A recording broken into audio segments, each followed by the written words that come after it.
and welcome to today's encouraging word. I'm obviously not wearing what I usually wear at the office. I'm in my workshop, the place where I spend at least some of the day on Mondays. I try to take at least some of the time off on Mondays. And this is my sanctuary. And actually, I think it's a place where we might make some theological and biblical meaning. So today, some theological and biblical wisdom from the workshop. Let's get started. Well, to most people, this probably looks like an ordinary wood pile and firewood.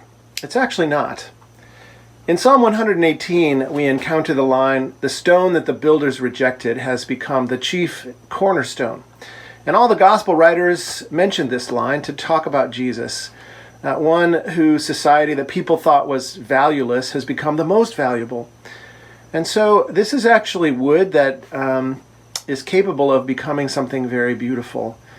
Inside of these pieces of wood is a bowl or an object that's waiting to come to life. This actually is a piece of maple. It's been rough turned and it'll later be finish turned, but it was from a maple tree that actually fell on our manse porch, and now it's in the process of becoming a salad bowl. This is an acacia wood bowl that I turned from a piece of acacia wood that I salvaged in California. Where it's a junk tree, people cut them down all the time.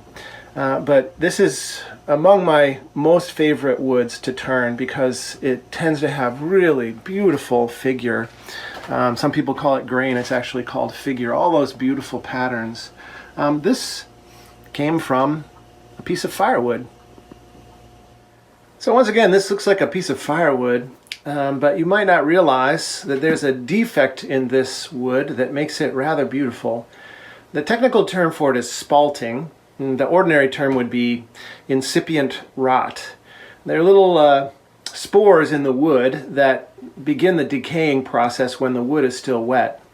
And if you catch it before the wood rots too much, it makes a really beautiful pattern called spalting. This is one side of a board that I took from a similar log like that, and this is spalting, all these beautiful black lines.